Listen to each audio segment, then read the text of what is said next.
Good afternoon, everyone. I'm Riley King, and welcome to this afternoon edition of the Riley King Newscast, right here on the Riley King Network. We have a lot of news to get to this Monday afternoon, so let's begin. First up, live at 3 o'clock p.m., Governor holds briefing to give coronavirus response updates. There are 4,651 known coronavirus cases in New Hampshire, officials say. Governor Chris Sununu plans to give the latest coronavirus response updates at a briefing Monday afternoon. That briefing is scheduled to begin at 3 p.m. See it air live on WMUR TV and streaming above this article. As of Sunday evening, there are 4,651 known coronavirus cases in New Hampshire. Of those, 245 patients have died, while 2,948 people have recovered. COVID-19 in New Hampshire, what you need to know information. Let's take a look at that right now.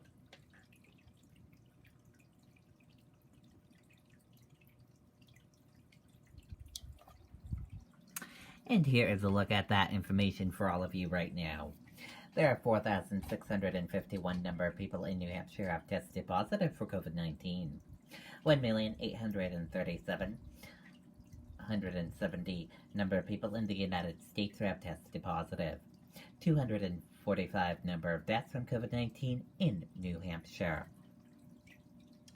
451 number of people who have been hospitalized with COVID-19 in New Hampshire.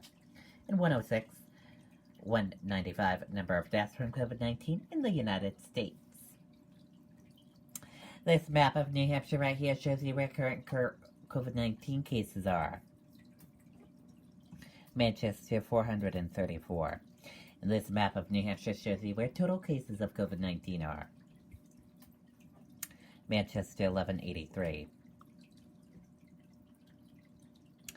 Now let's take a look at these three cases here. Let's start with the first case. New cases each day in New Hampshire in the purple, daily new positive COVID-19 cases. In the orange, new hospitalizations, and in the red are the deaths. Now let's take a look at this chart here. Current cases in the purple, total current COVID-19 cases, and in the orange, current hospitalizations. And let's take a look at this chart here. Total cases, total positive COVID-19 cases in the purple, total hospitalizations in the orange, red deaths in the blue recovered.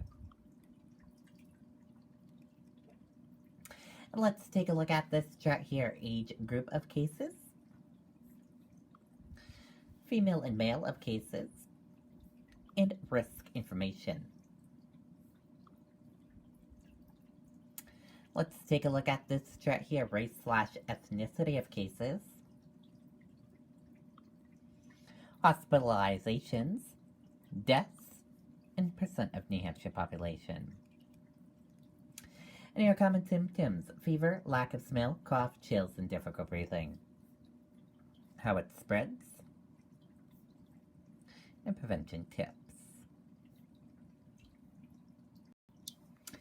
And be sure to stay with the Riley King Network for the latest of your COVID-19 information. State seacoast beaches, fitness centers reopen with restrictions today. DMV road tests can resume today as well.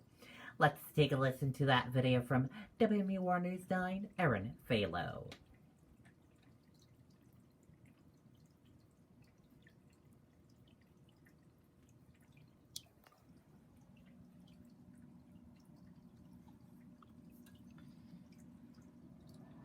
New Hampshire companies are stepping up and making a difference across the Granite State. Concerned about the safety of your retirement accounts? Authorities anticipate a learning curve when it comes to people knowing what they can and can't do. We're asking people to, be responsible and understand if a parent is sitting at the water line and the kids are in the water, that's acceptable. In Seabrook, the beach will only be open to town residents. And while they will be able to put down the blankets and chairs, we won't be able to be out there 24/7, but we hope people use their best judgment. After all, it's designed to protect the public health. state parking lots will be limited to 50% capacity. Still no parking anywhere along Route 1A, and side streets are for residents only. On the beach, authorities will make recommendations about guidelines if they feel the need, but parking rules will be strictly enforced. You are going to get a ticket, and there are specific areas where you get towed. And while the detour off Route 1A at Hampton Beach is meant to make Ocean Boulevard a walking mall for better social distancing, it will impact traffic and ultimately minimize crowds too. You sit in traffic with a normal traffic pattern down here on a good warm day. But additionally, you may sit in traffic and not be able to find any parking. And the state is developing an app for Hampton Beach so people can check information before they head there. Bottom line is officials say you really need to put in some planning before you hit the beach and also pack your patience. Reporting live, Erin Phalo, WNUR News 9. Okay, and there you go on that video and that report.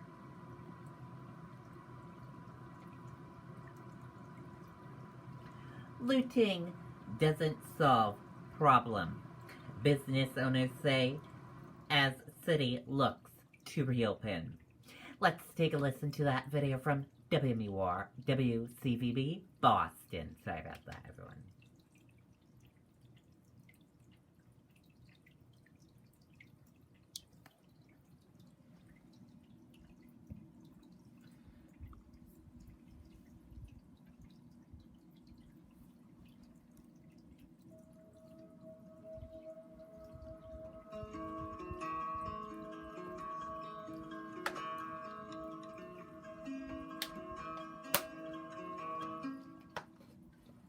Erica, not too many were spared here on Newberry Street. There is cleanup, but this is actually proactive, getting ready just in case something else happens here. Many were looted, and this all among the dismay of what happened last night. It's upsetting to be, one of the many stores affected by last night's violence. All Too Human, a Back Bay boutique, is dealing with the type of cleanup no human should. Looters broke glass and broke in. This video from across the street last night, just off Newberry Street, caught a group of looters in the act, going in, then coming out with bags of clothing. As there were cars at the ready, there were hordes of people who seemed to just have this organized mentality around looting these places. It wasn't just individuals grabbing and going. In the aftermath, shattered glass is everywhere. Merchandise stolen from UGG, Barber, and H&M on Boylston, to name just a few. People not believing their eyes. They're having trouble with the current epidemic going on, and now they have to deal with this. It's tough. You're just hurting different people now. And the people who, a lot of these businesses, they support Black Lives Matter. They support justice. They support all this equality. The people who died, George Floyd, definitely didn't want this to happen. Boston Public Works crews covered the graffiti, while board-up crews installed the plywood to stop further looting. Walk a block and you can see nearly every storefront on a stretch of this high-end shopping district was hit. Shoes to shades to cleaners. This is the concrete block thrown through the window. Certainly not the way that we wanted to start our Monday morning as we start to reopen the city of Boston. This was supposed to be the day they reopened dependable cleaners to customers in pandemic phase 1 in the city, to try to get back to some semblance of normal. And now this. Nobody's hurt. We can fix glass, but it sends a different message. And it's not the message that everybody wanted. And so it doesn't solve the problem. So we've been showing you all that damage from the front. This is an Adidas store that was spared in the front. They had an armed guard on the street. However, while they were out here watching the front, it was broken into from an alley in the back. So there's really a lot going on here, and they're going to be boarding this one up just to make sure nothing else happens here. We're live in the Back Bay. Josh Brogadier, WCVB, News Center 5. Okay, and there you go on that video and that report. Maine CDC reports no new coronavirus-related deaths, 24 new cases. Let's take a listen to that video from WMTW News 8 Maine.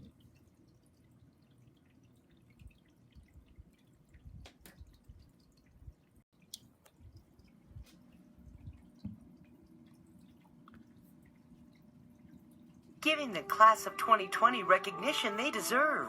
Channel 8 Senior Shoutouts. We have new numbers from the Maine CDC concerning coronavirus cases here in our state. There are now 24 new cases being reported today. That brings the total now to 2,349 cases. No new deaths have been reported today.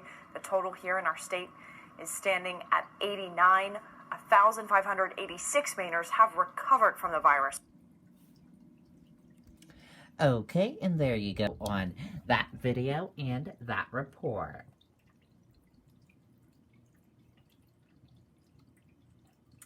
Coronavirus updates.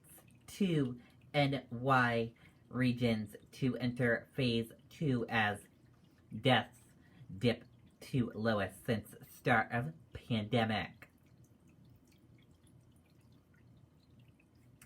Governor Andrew Cuomo announced Monday the Western New York region is expected to move to phase 2 Tuesday, while the capital region on Wednesday. He said the state's testing system is continuing to show phenomenal progress as the number of deaths reached its lowest point ever during the pandemic at 54. Cuomo announced key indicators were all down, with the 3-day average of new hospitalizations hitting a new low. The governor also voiced his concerns that the protest may trigger causes to go up, especially in New York City. Protesters just be smart about it, Cuomo said. With this virus, you can do many things now, as long as you're smart about it.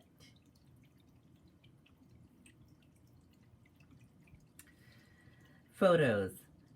Here's what the nation capital looks like after 3 nights of destruction. Let's take a listen to that video from WJLA ABC 7 News.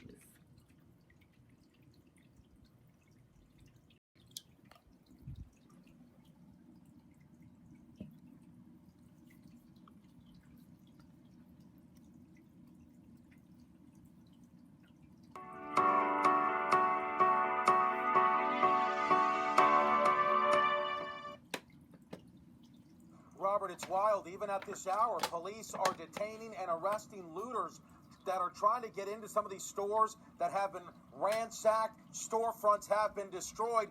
Even the convention center was hit last night and overnight. And just to give you some perspective, last time we spoke, we were over on 17th and L. That is several blocks from where we are now here in front of the convention center. That just gives you an idea of just how widespread the damage is here. Here's some of the graffiti that we can show you on live TV. Much of it we can't. And many of the windows here around the convention center blown out, you can see there. And right across the street, the old City Museum, a historic building here in Mount Vernon Square.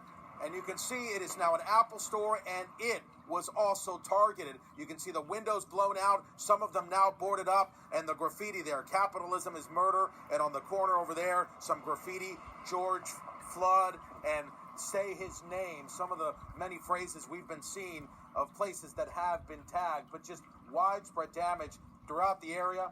Just minutes ago, we saw a number of D.C. police tow trucks heading down the street where they are obviously moving vehicles in areas that they are still keeping an eye on. And again, we've been seeing folks detained this morning trying to get into businesses to continue to take what they can inside some of these stores. Things got very ugly last night, and things have continued to progress, not in the sense of violent protest anymore, but some folks who are still out trying to cause some havoc here on the streets of D.C. That's the latest from Northwest. I'm going to send it over to my colleague, Victoria, who's keeping a close eye on Vermont. Is that right? That's right, I'm on the corner of Lafayette Park right now, and I wanted to show you this. This is the Department of Veteran Affairs. You can see smashed windows, and this one did not come down, I assume because this one is most likely a bulletproof glass. But I want to show you this. Just on the corner here, the H Street sign has come down. It is marked off with caution tape because there's just so much to clean up around the White House today that crews are going corner by corner trying to get everything off the street, especially now that people are starting to come into work. They're trying to clear the debris away from where people are driving. It is, again, like I told you about a half hour ago, the pepper spray balls are being kicked up as people drive by and as the street sweepers come to clean up, which is kicking up that chemical, making us cough. And I want to show you this. We have some of the statues that have been vandalized and a lot of pieces that are also continuing to burn.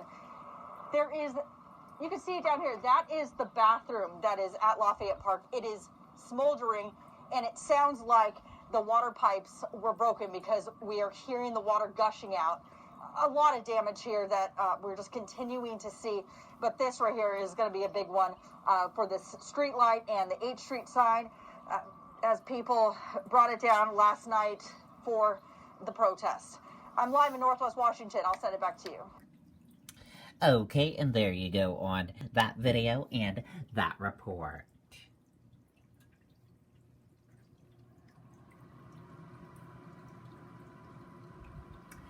Seven arrested in connection to building damage, loitering at North Hills Triangle Town Center during George Floyd protest.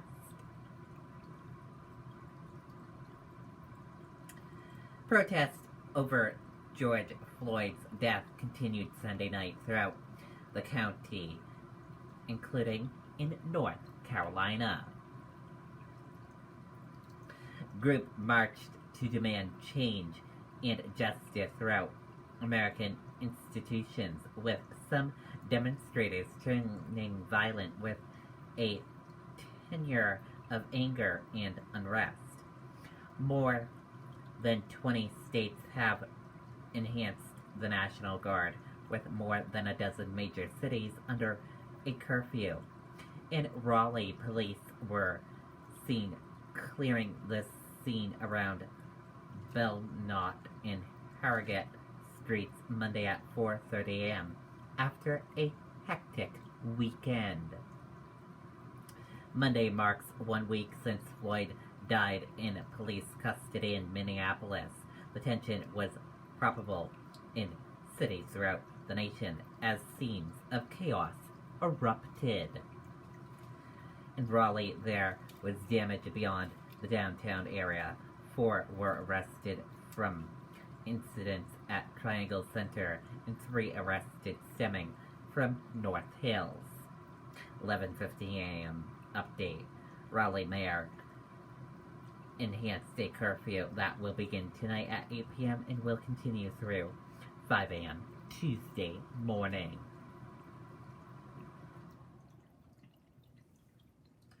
Three crooks arrested for allegedly burglarizing T-Mobile store in Royal Palm Beach. 3 people were arrested Monday morning after stealing thousands of dollars worth of electronics, causing thousands of dollars worth of damage at a T-Mobile store. The incident happened at about 3:30 a.m. That's when a group of individuals stormed the T-Mobile store at Southern Boulevard and 441. The crooks smashed the glass doors, made their way inside, and stole over $50,000 in merchandise and caused $5,000 in property damage. The 3 people were arrested. According to officials, the 2 of them were arrested outside the store. Deputies saw the other one fleeing the scene. They followed her vehicle to Belle Glade, where she was taken into custody. Officials said that both vehicles contained numerous items that were stolen from T-Mobile, as well as evidence of numerous other burglaries that happened over the last 24 hours. Another burglary happened shortly after that T-Mobile on Oakey Beach Boulevard and 441. Several thousands of dollars in merchandise was stolen, as well as several $1,000s in property damage. It's unclear what charges they are facing at this time. These SoCal cities have issued Monday curfews after a weekend of chaotic protest. Let's take a listen to that video from ABC 7 California.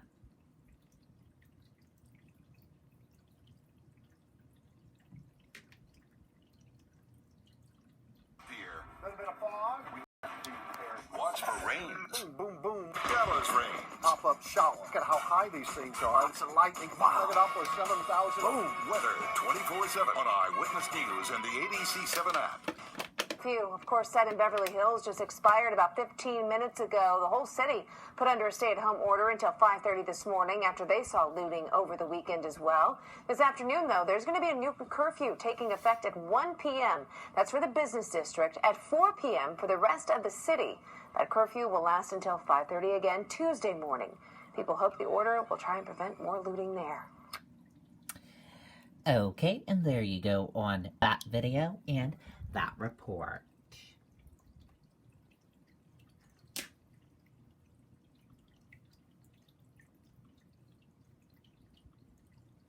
Stocks rise slightly to start June as traders bet on the economy reopening. U.S. stocks rose slightly on Monday, the first day of June, as investors hoped to extend gains seen across both May and April.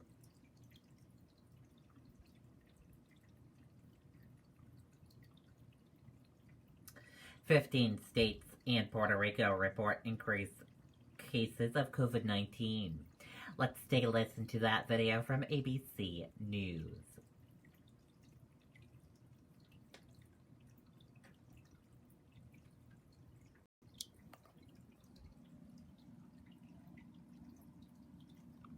This playing out as this country now struggles with two major crises at the same time. Cases of coronavirus are now on the rise in 15 states as this country slowly reopens. And on that part of the story tonight, here's Trevor Ault. Tonight, as protesters crowd American streets, officials fear one crisis in this country could intensify another. If you were out protesting last night, you probably need to go get a COVID test this week. These mass demonstrations creating potential hotbeds for the virus to spread in some communities that just lifted stay-at-home orders. 2 weeks from now, across America, we're going to find out whether or not this gives us a spike. Right now, 15 states and Puerto Rico are already reporting an increase in cases, including Mississippi, where tomorrow every business will be allowed to open in some capacity, despite the state reporting its highest daily case totals Friday and Saturday. Every community is one wild weekend from falling off the cliff.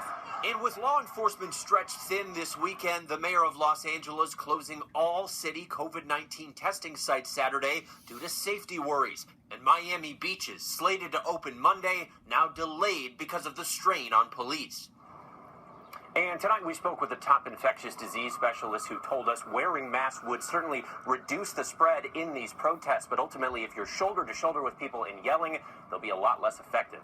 David? All right, Trevor Ault with us tonight as well. Trevor, thank you. Okay, and there you go on that video and that report. Thank you for joining me for this afternoon broadcast of the Riley King Newscast right here on the Riley King Network. Have a great rest of your afternoon. I'll see you back here later on today for another newscast. And I'll have a news report coming up in a little bit. Goodbye, everyone.